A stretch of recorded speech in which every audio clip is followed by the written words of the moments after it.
Good morning, everyone. On behalf of the Center for Business of Fashion, I would like to welcome you to our second annual research conference. The Rutgers Business School CBF was established in 2016 as a research institute devoted to developing cutting-edge research on relevant fashion industry topics, integrating industry thought leadership with advances in business school scholarly research initiatives. This conference, typically held in person, exemplifies our mission and brings together prominent industry experts, academics, and domestic and international research affiliates of the center, all working to advance our understanding of the fashion and luxury industry in today's global markets. In addition to hearing from the leading experts of the fashion and luxury industry, you will meet researchers and practitioners from various disciplines of business, from finance to supply chain and marketing, to management, real estate, sustainability, and law. You will also meet some of our graduate and undergraduate Rutgers Business School students and alumni who are enrolled in our Business of Fashion programs, which the center helps shape and dynamically adjust to the rapidly shifting industry trends and practices. This morning, we will hear opening remarks from the Rutgers University leadership team, both our Provost/Executive Vice Chancellor of Rutgers Newark and from our Rutgers Business School Dean. We wish we could have met in person, and we are pleased we could find a virtual option. We appreciate your patience as you navigate this virtual conference. As for format, just as an aside, much of the conference is in webinar format, as is this session, and attendees will be able to post questions in Q&A. But later on in breakout rooms, all attendee cameras can be displayed for maximum interaction. It is now my honor to introduce Ashwani Manga, who is Provost and Executive Vice Chancellor of Rutgers University Newark, serving as its Chief Academic Officer. Prior to his current role as Provost, Ashwani served as the Vice Dean for Academic Programs and Innovations at Rutgers Business School. He is an esteemed professor and former department chair in marketing at RBS and a prolific author. He is published in the most influential journals of marketing and has co-authored a book, Becoming a Consumer Psychologist. His research expertise is in the areas of consumer judgment and decision biases and has influenced public policy, particularly with respect to how time influences consumer patience and self-control. He has been honored with several awards, including Outstanding Reviewer Awards from premier academic journals. Notably, Dr. Manga was named Marketing Science Institute Scholar in 2018. I personally am very grateful for the work he has done with the Rutgers Business School Business of Fashion programs during his tenure as Vice Dean of RBS, and I'm delighted to have him here today with us. Ashwani? Thank you so much, Tavi. Good morning, everyone. It's such a pleasure for me to welcome you all to this year's conference for the Center for Business of Fashion. This conference, as you all know, is the converging point for different stakeholders. We've got industry leaders, we've got professionals, academic affiliates who discuss the current perspectives on fashion and luxury. So thank you very much for being here. Thanks so much to the sponsors for the generous support, everyone who's here today. My biggest thanks, of course, to Dr. Tavi Ronan, without whose passion and hard work, this center and our programs would not be where we are today. And of course, Dr. Lei, the Dean of Rutgers Business School, who's been a terrific supporter of all these activities, of all these initiatives and others going on at Rutgers Business School. So let me just present, I'll just speak for maybe 5 minutes and present a personal perspective to what this center is doing. So I started at Rutgers about 6 years ago as the chair of the marketing department. And soon after, Tavi was approaching me with ideas on marketing courses. I can see she's smiling. She remembers those days on marketing courses for a program. And honestly, even though I never told her that then, my first reaction was, why isn't this program in marketing? Is there a way for me to steal the program? Is there a way for me to steal Tavi to our department? Because of course, fashion and luxury are integral to marketing, and many of our prominent scholars have connections to these areas. In fact, I was just looking at the program this morning and I saw that we have marketing faculty from RBS, and then I also saw Paige Moreau and Martin Schreier, both of whom are top scholars in the field and the editors of our leading journals. And, so when I looked at all of this, I was like, wouldn't this program be stronger if it were in marketing? And pretty soon I realized that I was mistaken, because then we would be like so many other schools trying to get a foothold in the fashion luxury space. The amazing job Tavi and others in the team have done is to make this an interdisciplinary program, which examines different perspectives. There's supply chain, accounting, finance, many other areas, and of course, marketing too. And that trains our students on the core functions of business. How do we improve productivity? How do we become more efficient? How do we support entrepreneurial efforts? And all this while focusing on basic human values, on labor and human rights. And that's the kind of interdisciplinary thinking we need to manage times like the present, in which we're faced with a mix of issues of health and economics and social justice. And to make progress, we have to tackle these issues not separately, but jointly. And that's what this center, that's what these programs are trying to accomplish. And apart from this interdisciplinary nature, I should point out there are many of the strengths too that make this initiative successful. The most important one is the involvement of all who are here today. This includes those who support Rutgers from outside, which is our sponsors, academic affiliates, our industry leaders, the board, of course. And then there are those on the inside, like Tavi, our dean, our numerous faculty members, who in ways big and small are completely 100% behind this center, behind our fashion programs. And of course, none of that would work if we weren't able to get the top students who exemplify diversity and excellence that no one but Rutgers can provide. So Rutgers Business School in particular has a very diverse student body. Many are first generation college students. They offer incredible talent, creativity, energy, intelligence for our prospective fashion and beauty industry employers. Particularly at Rutgers Newark, we've long known that diversity and excellence go hand in hand. And that's the approach we need to meet the workforce of the future and create good citizens who can move business and society forward. And in some small way, this center, the programs, these are the ones which help us move forward in this world. So let me stop right here. I won't keep you away from the fantastic lineup of speakers that we have all today. So I hope you have a wonderful, enjoyable day. And I do hope that you keep supporting us as you have been all through. So thank you very much. Thank you so much, Ashwani, for being here today and for those words. So it's now my honor to introduce our Dean of Rutgers Business School since 2015, Dr. Lei. During her tenure as Dean, Lei has catapulted us in the local, national, and international rankings and has brought RBS to a new level of prominence. Her vision and energy have invigorated both faculty and students and has fostered intellectual and curricular growth as well as community spirit. Lei has been a faculty member at Rutgers since receiving her PhD from the University of Wisconsin-Madison in 1989. Since then, her contributions have been countless, including becoming the founding director of the Rutgers Center for Supply Chain Management in 2001 and establishing the Department of Supply Chain Management and Marketing Sciences in 2008. Under her leadership, the program quickly became one of the top-ranked programs in the nation. Lei is a world-renowned scholar and is recognized internationally as an expert in operations scheduling, project resource allocation models, logistics performance optimization, and distribution network design. A prolific researcher, she has served as associate editor and received awards for her service from leading academic journals. Finally, Dean Lei is a role model for many in the business school. She has won many teaching awards. She's the first woman to lead the Rutgers Business School. And in 2015, she was selected as one of the top 50 women in business by NJBiz. Lei has been an avid supporter of both the undergraduate and graduate Business of Fashion programs which I direct, as well as of the Center for Business of Fashion. These programs are currently thriving, but would not have done so without her help. I would like to personally thank her for her continued support and confidence. Lei?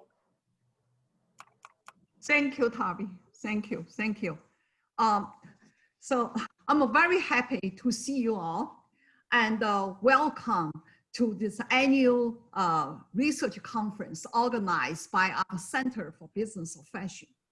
I also would like to use this opportunity to say thank you to my colleagues, Harvey, Ronan, and Bev Eisenberg, and the entire CBF board, and many prominent industry leaders and academic scholars who will be speaking at today's event, and my friend and colleague, our provost, Ashwani Manga.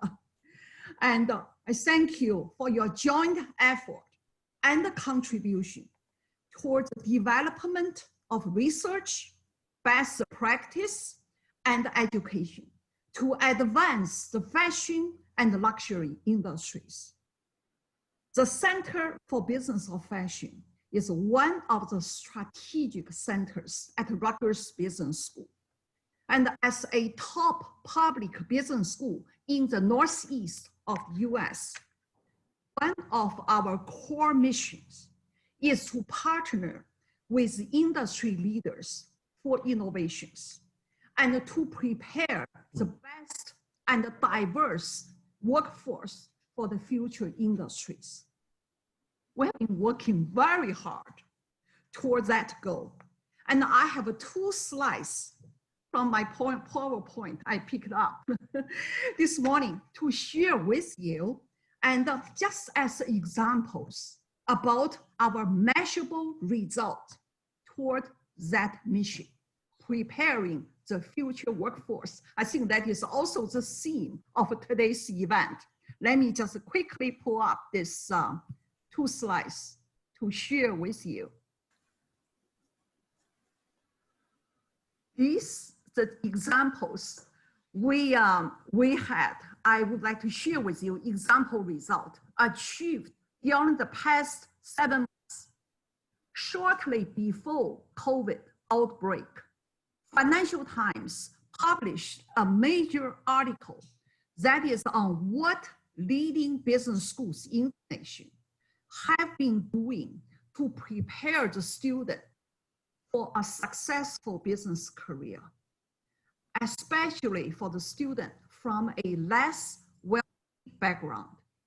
And a total of 4 US business schools being selected, interviewed, and reported on.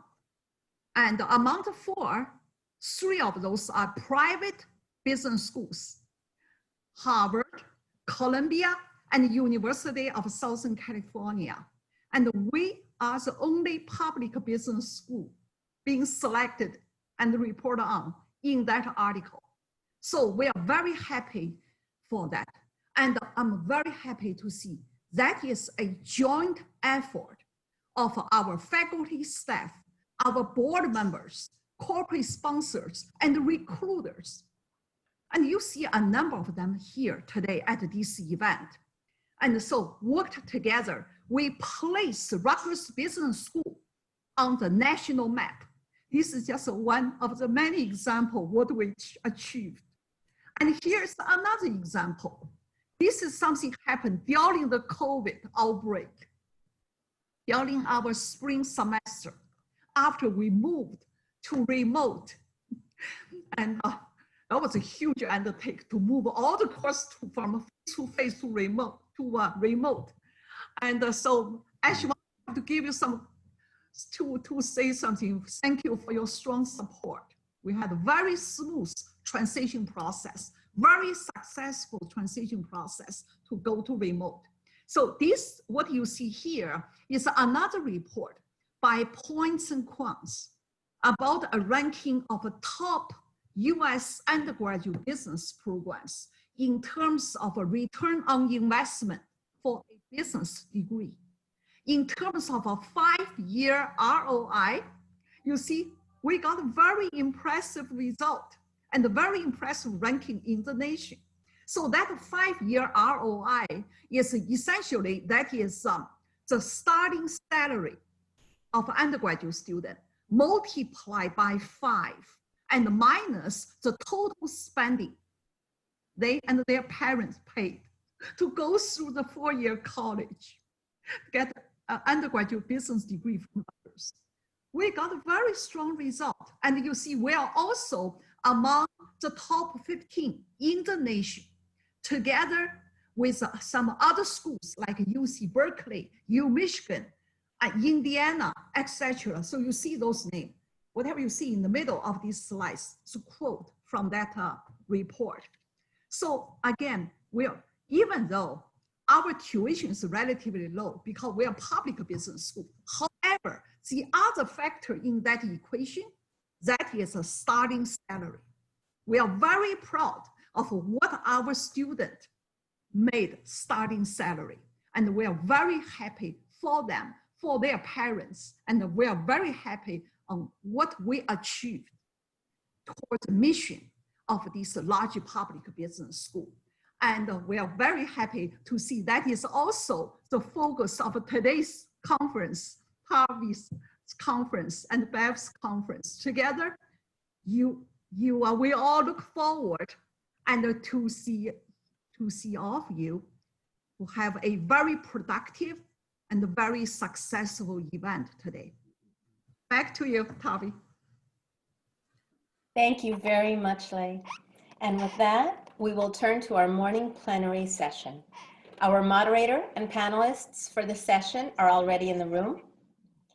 And as everyone's getting set up, I would like to introduce our session moderator, Anthony Lupo, who is an executive board member of the Center for Business of Fashion. At Errant Fox, he's a partner. He serves on the executive committee. He co-chairs the intellectual property practice, and he chairs the fashion, luxury goods, and retail group. Tony's practice is primarily focused in the areas of fashion, entertainment, and technology. He's largely recognized as the father of fashion law by Forbes and is host of Fashion Council, an industry blog. He represents or serves on the boards of brands such as DVF, Valentino, Lacoste, Diesel, Jimmy Choo, Louboutin, Tesla, and Discovery. And he serves as outside general counsel for many high-end European fashion and luxury good companies handling corporate real estate, employment, class action distribution, fulfillment, and other litigation. In addition to his work in the fashion industry, Tony is considered a leader in the retail and e-commerce space. He was named as one of the top 3 retail and e-commerce lawyers in the United States by Law 360. Perhaps most importantly, he's a great friend of our center, and we value his work as a board member endlessly. Tony? Thank you. Good morning, everyone. Thanks for joining us. So, in a million years, I don't think any of the speakers thought they would be here giving a presentation on managing cash flow in a pandemic. There's no training for this. No school can really prepare you for this. And many of these are life lessons. We're fortunate in that we have compiled 3 CFOs from very large fashion companies that have had to deal with this issue. So I'd like to introduce the CFOs before we jump into the subject matter. So first we have Eduardo Perez. Eduardo was really responsible for organizing this as a graduate of Rutgers himself. He was the one that sort of brought all the people to the board to some extent and pushed for this conference.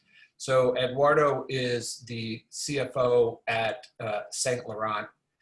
Prior to that, he was the CFO at Lacoste North America.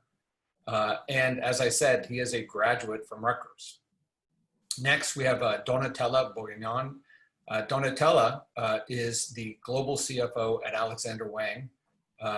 And her responsibilities include, really every territory, dealing wherever Alexander Wang has product and the like, and managing the finances for those territories. But prior to that, she was CFO at Diesel, and Donatella is Italian and speaks probably more languages than anybody else up here on the panel right now, between French, German, Italian, and English. And then our last speaker is Rich Naranjo, who is the US or America's CFO for Kering. Kering, as you may know, is one of the largest fashion companies in the world. They own Gucci, Balenciaga, Saint Laurent, and Rich handles the financial matters for the US, Brazil, Mexico, Latin America, and the like. So let's jump into this discussion. I mean, as I opened with, there's really no lesson that you could teach on this ahead of time. But now that you guys have been through this, I guess my first question is, what would be the one thing you've learned from this? Eduardo, we'll start with you.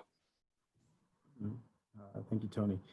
Well, I love sports. Personally, I love sports. So I always enjoy the idea of using sports analogies to link, sports with life, or sports with inspiration. And so, I guess when I think about the last 6 months, I was reminded of a quote that someone gave me from Hall of Fame coach for the UCLA Bruins, John Wooden.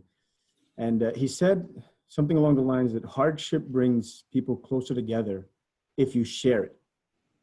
And those words for me resonate a lot in the last 6 months. Because when I think about it, whether it's internally, the lens internally via our organization, or externally with our vendors and partners, the lesson that sticks out for me is the success we attain when we all shared the burden and the losses, the real losses of this unprecedented moment. And we all work together to ensure the viability of our businesses, of our teams, and really all of our stakeholders. So, I just recall clearly seeing throughout this process when we're able to move away from that kind of transactional mentality, right, and put a more humane lens to every decision we're making, every negotiation we're having, or every risk we're taking in the middle of it. We were able to find a way to work together and find solutions. So I feel like that sharing component is one of the biggest lessons I've learned, and really the relational equity that requires for that to work. Great. Donatella. I agree with Eduardo for sure. This, before being a financial crisis, was for sure a human crisis. And we all have families or friends that lost their life, also among our employees or our vendors. And for sure it was a moment that you kind of change your business approach in the way you make decisions.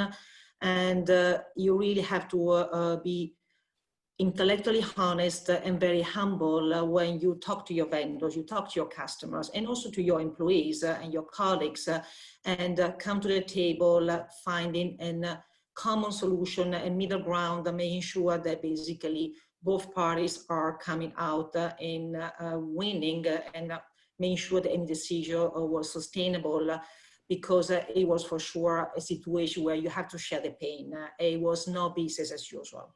Right. And Rich, I think you coined the phrase when we were talking about this, that the companies had to be agile, and in order to survive this, they had to be nimble and agile. What was the lesson that you learned, Rich? Well, in terms of, I would say there were two major lessons from our side. Number one is you really learn who you are, because we had to prioritize a lot in terms of what we wanted to, when cash became tight. So you really learn what's important to you, because what's important to you is going to go to the top of your priority. So that's something that we learned, and we put, as an example at Caring, we put our people before everything. So I thought that was a terrific lesson from our side. And second, going back to Eduardo's sports theme, I would say that managing cash is almost like fitness. You have to train for a marathon. You can't just jump on a marathon and get it done. You have to continuously do it. So from our side, we learned that we needed to get better at that than what we were. We needed to train harder, because we came up across a really tough and uphill marathon. So we learned that we need to basically train harder. And prioritizing is the key for this. So the title of this, to some extent, is managing cash, prioritizing, delaying, canceling, and shuffling, because you're going to have to do all these things in order to really address this pandemic. So let's start with supply chain. Supply chain seems to be one of the most expensive uses of cash to some extent, where you're managing cash. Rich, we'll stay with you for a second. What were some of the things you did on the supply chain to manage the flow? On supply chain, from our side, we're very fortunate that you know, we are the parent company, and as a result, we basically we basically have intercompany relationships with our brands, so we have a bit more flexibility. We are our own largest vendor, so we have a little bit of leeway from our side there. So we were able to quickly mitigate slow down the payments, the intercompany payments, to free up cash. So that we could focus on those less forgiving third-party vendors. So that was the very first thing that we did, and then we started to prioritize based on, again, what was important to us. What were those things, as you said before? What could you cancel? What could you reshuffle? What could you renegotiate? And my colleague and good friend Eduardo Perez is probably one of the best at that. When he negotiated a lot of solid rent deals. So those were the ones that we focused on. Donatello. Oh, go ahead, Eduardo. I was just going to chime in and say, you know, that, you know, when it comes to supply chain, and I think Donatella and I were having a conversation about it not too long ago, and I'm sure she'll share. One of the biggest decisions we all had to make was, what do we do with, you know, our number one working capital factor, which is inventory, you know, and production. And so, you know, at the time when the pandemic was just kind of, you know, coming to light, I think everyone was starting to try to look at what's happening first in the region of China, and then in Europe, and then how it trickled to the US, and what do we do at every single one of those stages. And I think we had to make the decision that I think most of us did, which was, do we cancel production? Do we stop production? Those kind of decisions. And luckily at the time, you know, we still had a window to be able to cancel production if that was the decision that we wanted to take. And we did. We did, because at the time we were able to take a look at what was happening, understand you know, the impact happening around the world and in this region, and know that you know, the demand for the product was not going to be the same in the next, you know, 6 to 12 months, and varying across regions. So from a supply chain or production standpoint, we had to make that difficult decision, understanding or not knowing, you know, truly if it was 100% the correct one or not, really anticipating. And I'll let Donatella kind of share a little bit about that as well. For sure, the inventory is the biggest. It was the main focus in terms of action to save cash, to preserve cash. And knowing that the pandemic hit really North America and Europe after US, at that point you already had launched the production for the fall winter, which of course being cycle, being seasonal, that one was really launched, and it was really a very quick decision, and the team, the management team, did really an excellent job in getting together and overnight estimate what was the right amount of production to cancel, which of course you don't want to impact negatively the business. And this is a moment where you take decision not having much visibility, no historical data for sure, because this was unprecedented. And working with the merchandising team to change the merchandising plan and decide which styles to cancel, and then working with your wholesale customers and your retailers and your stores, and understand what can be really maintained, what can be postponed to a later season, so that you maintain and you can reutilize the raw material, because you cannot just cancel production because at that point you already have a raw material liability committed. So that was for sure a very intense period of a quick decision with not much data, and it required a cohesive team, a management team, and also strong processes, which allowed us to take the right decision and succeed at the end of the day. We always had in mind for sure that it was better to be in a situation where you are out of stock rather than have an excess of inventory, because there was not really the time to carry this liability. You really, and so well, that was really the direction we took, and it was, thanks God, a good decision. You guys also talked about, sorry, trying to tell. Yeah, and I wanted to add, in parallel to this, that was the pure supply chain. In parallel to this, having an international business, a global business, as Europe was going lockdown, immediately followed by North America, Asia was reopening, especially China, and starting consuming, and the demand started really shifting in terms of region. So we had really proactively and work with our warehouses and move inventory around, reshuffling inventory around from one region to another and from one channel to another, because we all experienced the online, the e-commerce growing double digits, sometimes triple digits, very, very quickly. And for sure, you had to prioritize where do you put the inventory you're producing, in which region and which channel. That was also something that never experienced before, but had to happen in order to succeed and go through this turbulent time. That's exactly what I was going to ask you, Rich, next, which is from moving the inventory. And Eduardo, please jump in as well. Moving the inventory was a whole challenge in itself, because you had to move it from some stores that were open to some stores that were no longer open to different channels and the like. What did you learn in that? How resilient our logistics team is, and again, we didn't just shuffle across countries. We also shuffled across cities because we were basically shuffling closings of cities. So you really needed to have that, and we go back to partnerships. I heard somebody mention relationships and partnerships, that you have to have strong partners there in terms of from a logistics team, both internal and external. So yeah, it was very challenging. Yeah, from a inventory perspective, I agree that, once we're able to kind of make a decision and deal with producing new stock, then the next question was, what do we do with existing stock? Exactly. And for us, it was key, really just, trying to find a way to optimize the existing stock by reallocating to different regions, kind of like to what Donatella alluded to. And it was really working with all the worldwide teams to really understand where they are in the curve, who's open, who needs what stock, who has what, and how to work together to really move the stock around to really minimize the impact of potentially having obsolete stock there down the road. So that was critical, that was key, and it really was important for all the different regional, supply chain and logistics teams to work together along with the local teams. So that was very important in terms of really, what I would say is focusing on the total inventory situation from a cash flow perspective. So the next biggest expense is probably vendors to some extent. What were some of the strategies you used to deal and negotiate with vendors? And we're talking about leases to,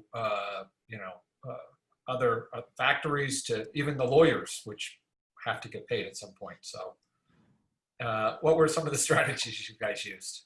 Eduardo, we'll stay with you, please. Well, listen, I mean, I think that, definitely vendor payments was the next big, let's say, box to check off during the pandemic in terms of managing cash flow. On the vendor side, obviously, the biggest, after you deal with stock and payroll, the next big item usually in our industry is rent, right? And so it was those difficult conversations that needed to happen with all of our landlords to say, hey, we're in this thing together. We have a lease, we have a fully executed lease, we know that, but how do we work together and survive this current situation, which we're all being impacted? And, those conversations varied depending on, again, the relationships you have and the partnerships that exist. But it also, I would say, varied across the region, honestly. At St. Laurent, we managed from here the entire region of the Americas, so anything from Canada down to technically Argentina. And I found it very interesting to see the different approaches that the landlords took, whether we're talking about Canada, US, or Brazil, Mexico, Panama. Latin America was a very, what I would say, different kind of approach, very surprisingly unexpected in a positive way. I always knew opening up those countries that the relational aspect of the partnership was very big, but you saw it firsthand during the pandemic. In many instances, they reached out to us before we reached out to them, and they really were at the forefront of working together. And depends on the country and the partnership, but those conversations had to happen, and delaying vendor payments. We have agreed upon commercial terms, but this is a moment where those terms are not exactly the priority right now. It's trying to survive this moment, right? And even renegotiating some of those terms, whether it's short term or long term. And then, renegotiating contracts in the middle of pandemic with vendors that supply services to the stores. When all the stores are closed, it's a little bit tough to, provide payment for services that are not being rendered, although you have a contract. And so all those conversations were really key. And for the most part, I think, the lens of sharing during this pandemic really came to light. And I think we have a really, really good outcome because of it, being able to work with all our vendors to really manage the cash flow from that aspect. I want to interrupt for a second to the audience. There is a Q&A button. If you have questions for the panelists that you may enter the questions to, and we'll address those either at the end or during the presentation if they're relevant. Rich, Donatella, I mean, not only vendors, but also payroll. That was the other big area we had to sort of manage. Any comments? In terms of payroll, as also Rich said, we really put a lot of priority on our employees and trying to preserve their job as much as possible. We activated some furlough as in the effort to preserve cash, but it was really very short term, and 99% are basically already been called back. But there was not really much of the intention was not much to make saving on the employees, but really to work leveraging the vendors and the suppliers. And the suppliers, we were lucky that we had long-term relationships, so that was extremely important to sit down the table, negotiate extension payment terms, and really making sure they were sustainable for them, because we need to work with them, and it worked. Same with our logistic partners, the third-party service provider also were really great in working with us and cooperating and meeting us halfway. With the lenders, I agree with Eduardo. It depends also not only the region, but also which type of lender you have. The institutional lenders are very tough to negotiate with. They have a guarantee with the banks. Their hands are many times are tied. You cannot really, they don't have much room of negotiation. With the family-owned businesses and properties, there was for sure a much easier conversation. And you just go there in a very honest way, say, listen, this is the situation, the office, the store are closed, the office not even occupied, everybody's working from home, and you could really find a good solution that could accommodate both parties. So we have a question, and it says, what position are you in for existing 2020 inventory? Were you able to sell through? Are you reshipping for 2021? As I said earlier, I mean, I can answer, I can take this question. As we were really approaching the decision of cutting production, having in mind that it's better to be out of stock rather than having excess of stock, we could really achieve a very high and good sell-through. But because the production was very tight and the inventory was really tightly monitored, that's really, that was the approach that if I had to suggest, I would for sure advise as approach to take in this situation. Yeah, I mean, from our perspective, to answer the question very simply, it's like we're in a pretty good situation in terms of stock going forward, and that's not because we had some perfect formula. And to be honest with you, when these decisions were made at the time, we all knew that the crystal ball could be right, could be wrong, and a lot of decisions came with a lot of risk. But fast forward, those decisions have resulted in a what I would say is a lean, qualitative stock, which I think will put us in a better position going forward. Yeah, and I would just add, I go back to my, my preparedness comment before. I think if you are an organization that doesn't really keep track of the inventory, that lets it get out of control, that doesn't operate lean, in moments like this, you're hit particularly hard.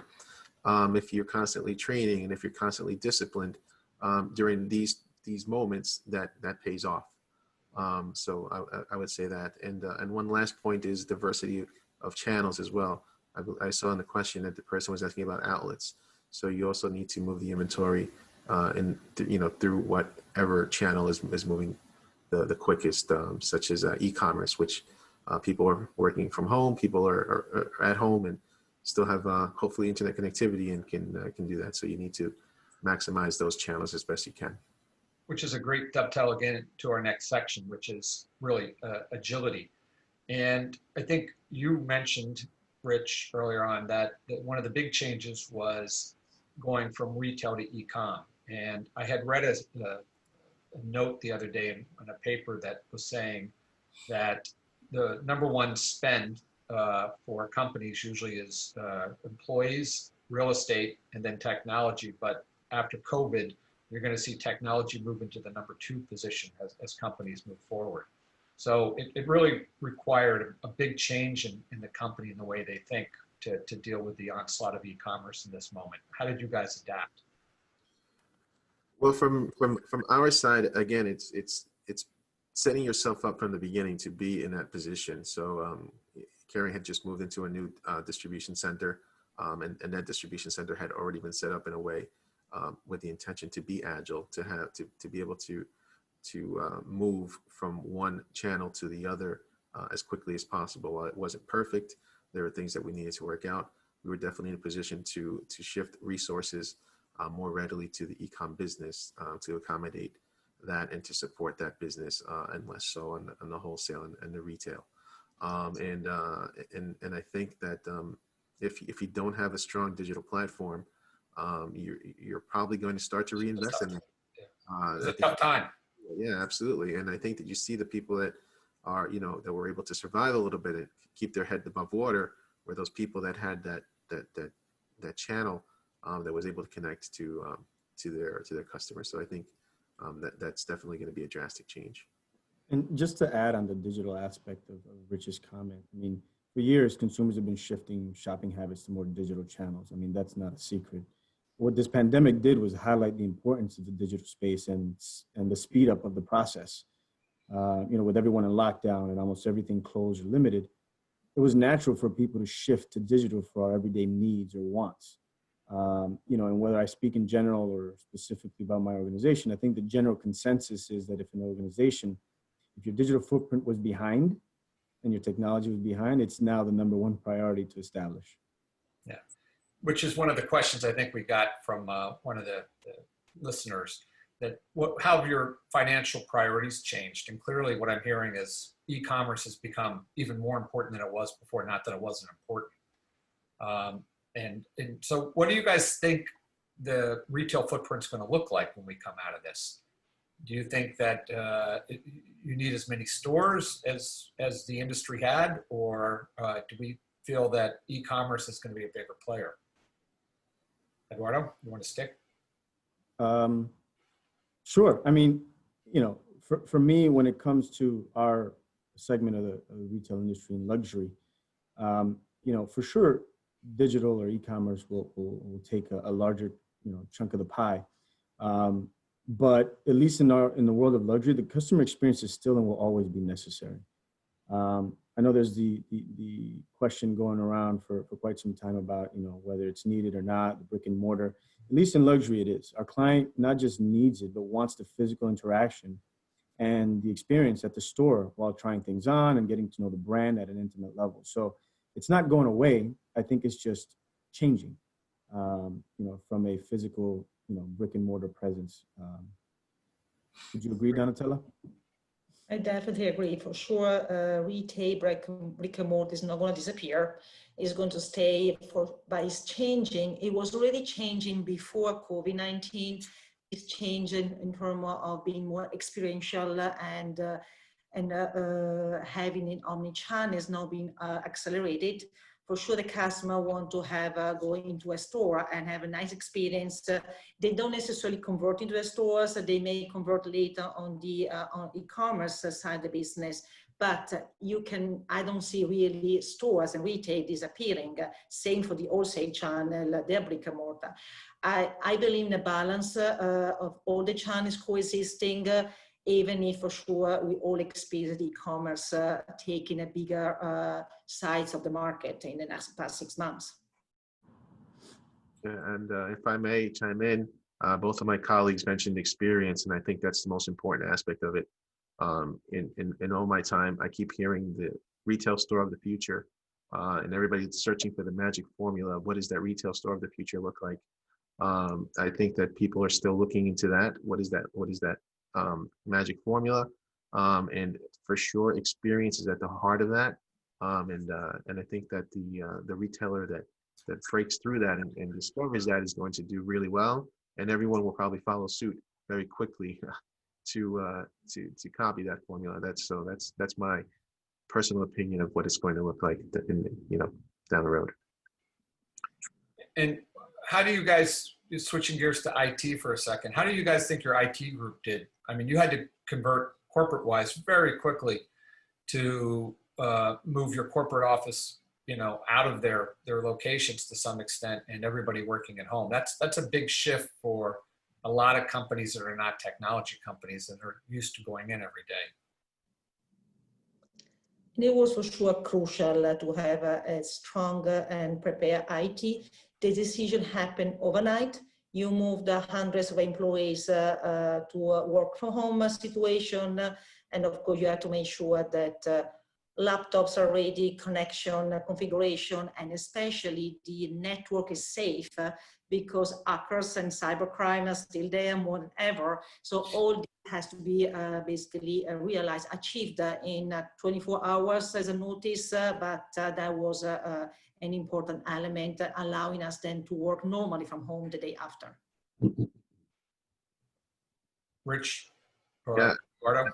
I can jump in. I would say, again, I hate to sound like a broken record, but it goes back to preparedness. Our IT team had already been looking at cybersecurity, double verification, as ways to ensure the safety of all of our logins and to prevent cyber fraud. So they had already been working on that, fortunately for us, and they were amazing at flipping that switch and moving our people from completely remote. And from our side, we were toying with the idea, and we had just been discussing work from home policies. And me personally, I was still like, well, wow, how's this going to look like? What does it feel? And we flipped the switch and did it from one day to the other. So our IT team was amazing in their support, increasing their support. And I think that also our teams, our organization was amazing, both at the worker level and at the management level. The worker level, they responded extremely well in terms of productivity, and our management team also. That was my biggest fear. How does our managers assess productivity from a remote perspective? And we figured that out very quickly as well, which was also a key component of from our key contribution from our technology team. And I'll just add a lens of the retail aspect rather than just adding on to the corporate side of it. When it comes to agility and what we just went through, this is one of the toughest things to navigate during the pandemic, right? Some stores are closed, some were open with curbside only, some open with limitations, some open then closed. While every state with varying degrees of laws and mandates and requirements, you want to talk about agility. That was a moment where everything was being tested. And from a technology standpoint, it required some really outside of the box thinking.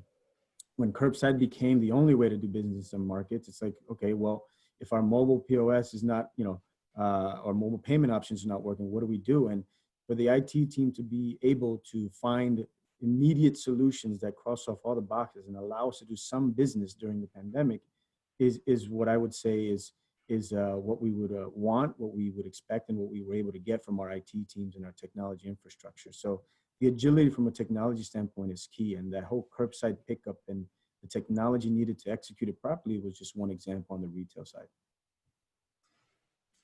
Yeah, those are great comments. Why don't we spend the last portion of our talk on wholesale?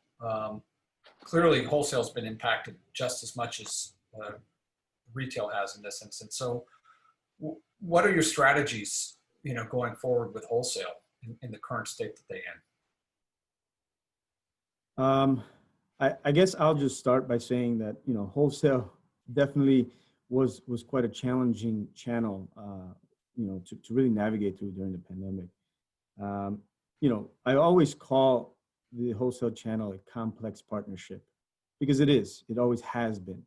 I think that leading up to the pandemic, we were also faced with sort of an industry reset with a lot of bankruptcies and a lot of different things happening prior to the pandemic, and then just exacerbated with the pandemic. And so, you know, obviously from a pandemic and cash flow perspective, you know, we just finished talking about, you know, slowing down vendor payments. Well, this is where you're on the opposite side of the table, right? Now you're getting phone calls from our wholesale partner saying, hey, I can't pay you in our standard terms. You know, how do we figure this out? And so I think we needed the same kind of relational aspect here to really work together on, you know, the same way we're asking our vendors to wait for payment. Now we have to work something out and wait for payment from our customers. So I think it was, you know, it's one of those things where it varies. It was complex because of everything else going on in the industry, you know, but it really required collaboration and true partnership. But those conversations were easier when you shared a common long-term strategy and there was alignment. You know, having a conversation that you know is only about the next 6 months is very different than having a conversation knowing that we're going to work together for the next 6 years. And so, you know, it really varied. But ultimately, when the strategies aligned, we're able to find a common solution that works for both parties. I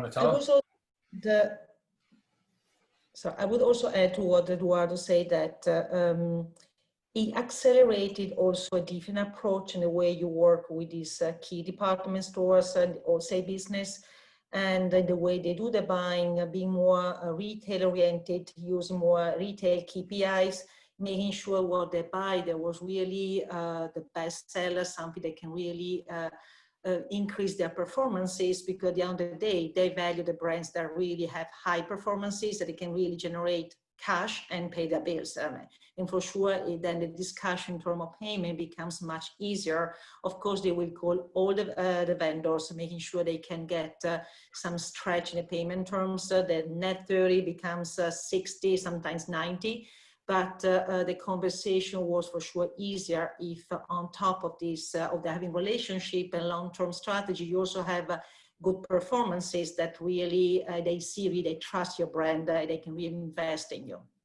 Some of the questions we're getting are sort of tied to this topic, and they're questioning what happens in the situation with wholesale with companies going into bankruptcy. How do you handle that situation? Well, I'll jump in on this one a little bit, and just to kind of wrap up the prior point, I think it comes down to, as both of my colleagues alluded to, it's relationships and understanding both the situation, having that line of communication and understanding both the situation of your partner and how important you are to that partner. So it's super important for that. If you have a good handle on where that is, you can feel good about moving forward. And you need to protect yourself as much as possible in terms of credit limits. And in order for you to understand what credit limits you can give to somebody, you need to understand their situation. In order for you to understand their situation, they need to be in a position to trust you to be able to disclose information to you. And that's not something that you can start at this moment. I'll go for forward preparedness. You need to have continuously done that all this time in order for you to have that relationship, because you can't just pick up the phone when times are bad. You need to have those conversations continuously. Great. You know, some of the other questions we're getting are, how do smaller regional entities survive going forward? Companies that don't really have the size and the resources that many of your companies do. Any advice there? For sure, you need to look very, very carefully all your cost bases and really start narrowing down the structure, narrowing down anything that is not really necessary. It's better to be smaller, nimble, and rather than big, and making sure your cash flow is really tight, and then trying to secure as much as possible of liquidity and financial resources. I'm sure that all the small businesses have, or most of them have utilized the heads that has been offered by the government. Typical, the PPP loan is something that was a very successful program. And I'm pretty sure that this helped a lot of the small businesses in going through this moment. I also think that there's an aspect of this that it doesn't matter whether you're big or small. We talked about, some of the key points in terms of lessons learned, right? We talked about prioritizing, delaying, canceling, and shuffling. And I think, the risks are relative, and we all had to do the same. Whether you're a big company or a small company, you have to reprioritize. You have to figure out what you have to delay, cancel, or shuffle around. One company, the decision may end up losing millions. The other company may lose thousands, but either way, it's still a loss. And so I think that those key points are important regardless of the size. That this pandemic really highlighted the fact that we all had to prioritize to some extent, to reshuffle, cancel, and delay some things. Yeah, So, and I understood well the question. I believe the question was specifically on a smaller business with a wholesale partner. And I think I go back to know your situation. How does that wholesaler view you in terms of their entire strategy and in terms of their future business plan? And Donatella mentioned that sell-through is important. So you need to understand that even if you're a smaller business and you have a solid sell-through, you're probably going to be an important part of that of that company, and they may look to grow you. So I think it's understanding where do you fit inside of their long-term strategy. I think that would be the biggest piece of advice that I would give to a smaller company. Yeah, very good point. a number of the questions are also tied to where are you investing now? Are we doing headcount? Or is this technology? Going forward as of today, let's assume pre-vaccine, right? Well, we still don't know when the vaccine's coming. Where are you guys putting your investments? In the short term, for sure, you keep investing in digital because this is the high growing channel. But keep in mind that it's becoming overcrowded and the competition is really pretty high there. And the cost of customer acquisition is also getting very high. So it's for sure, you don't want to put all your eggs in one basket. I believe in a balance. We will have to keep investing in transforming existing stores, if not opening new stores if there's opportunity, in order to have also a retail presence and make sure you consolidate the relationship with fewer but better, higher quality wholesale customers. So you have a balanced distribution. But short term, yes, as I say, technology, or then in the medium term, continue working also on the other channels. Yeah, I would agree with Donatella. I think digital technology is definitely a place where we're investing. And I also agree with her about that, this kind of wholesale reset where it's maybe less doors, but, where you're actually improving the business within those existing doors and investing in those existing or remaining doors.